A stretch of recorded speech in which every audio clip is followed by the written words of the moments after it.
What's going on, guys, and welcome to my PlayStation TV review.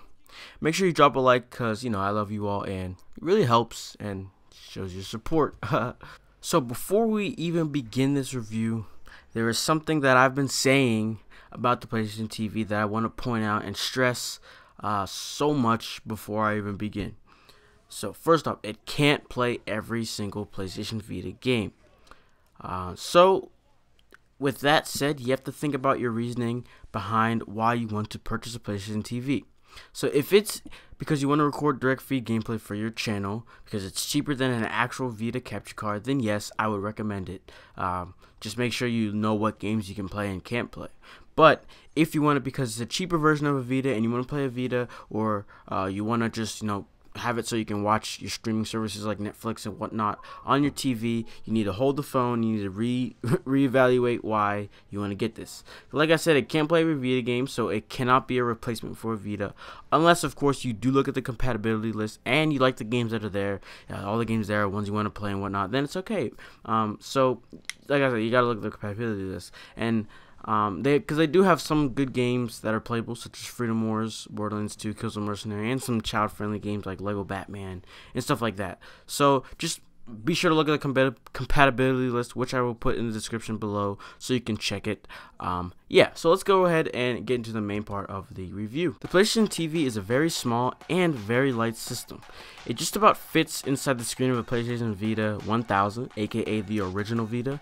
The PlayStation TV is essentially a PlayStation Vita played on the TV, hence its name. You can use a PlayStation 3 or PlayStation 4 controller to play the games, which a lot of people may enjoy rather than using these small sticks that are on the Vita, although I have no problem.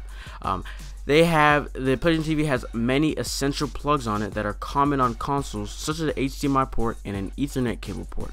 This HDMI port is what lets you have the ability to record your PlayStation TV, but please do note that not only a capture device for consoles is required, but a HDMI splitter is also required to record your gameplay, as the PlayStation TV has HDCP protection on it.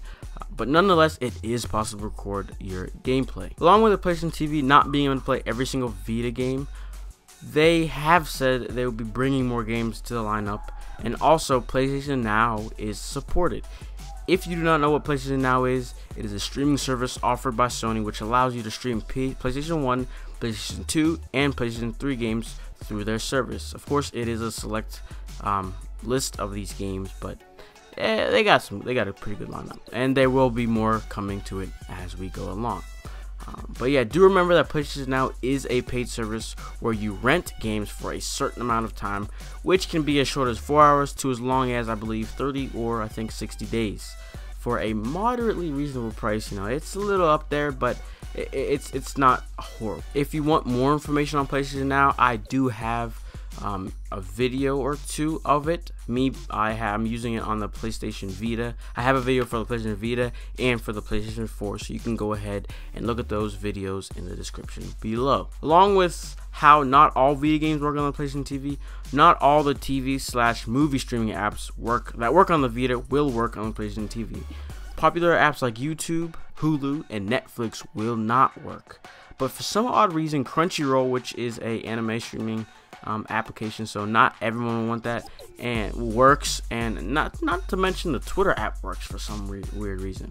I mean, I guess there's no point for it not to work, but whatever. But they did say that quote unquote, stay tuned for additional entertainment content we'll be adding soon to the PlayStation TV lineup. So, we'll see if they add those capabilities. However, they did say there's no current support plans for Netflix for the PlayStation TV. In Sony's defense, I can see where they said that to some extent, mainly because they made these apps unavailable, mainly to force users to buy movies off their PlayStation store. Yes, they have a part of the store where you can buy movies. Not many people know that, so that's probably why they did that.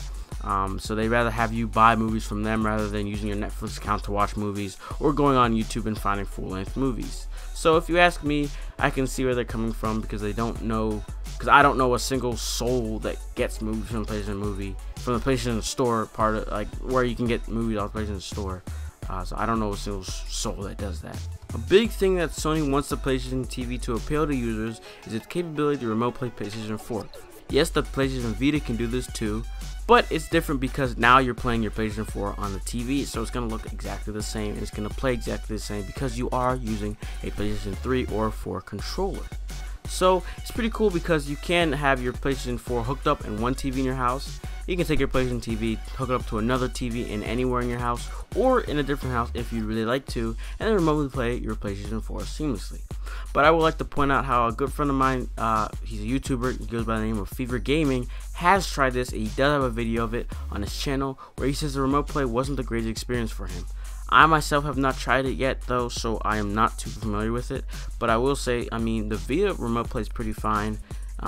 So I don't know if he had bad connection when he was doing it or what, because I mean, I had fine, it was worked fine for the PlayStation Vita, so maybe it's different for the PlayStation TV, so I don't know. But I guess you can go off his thing, and you can go ahead and watch his video on his channel to get more information on it. All in all, the PlayStation TV is a okay device. I'll give it that. It's an okay device.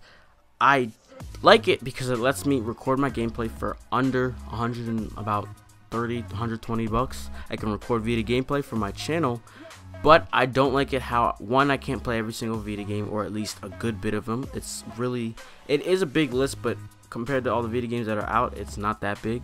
And all the really good ones that are out, it's not that big, like Gravity Rush. I don't know why I can't play that. So that's a downfall. And then how you can't watch YouTube, Netflix, Hulu, those don't work on it. That's another big downfall. And I mean, if the remote play doesn't work, I don't see the main point of it, but you know, it might work better for someone else, so we'll see.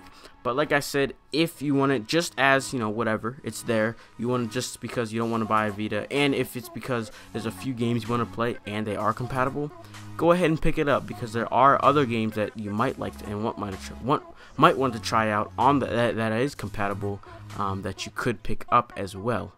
And obviously, if you are trying to record, I would recommend it to people because there are a lot of good games that are playable, like Minecraft, Killzone, Freedom Wars, what's the other game I said, and Borderlands 2. So, you know, I would pick it up.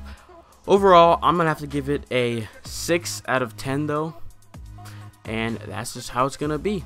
All those reasons are why I give it a 6 out of 10. So, thank you again for watching my review. I hope it helped, and it helped you make a decision on whether you want to buy it or not. Yeah, so I will see you guys in the next video. Peace.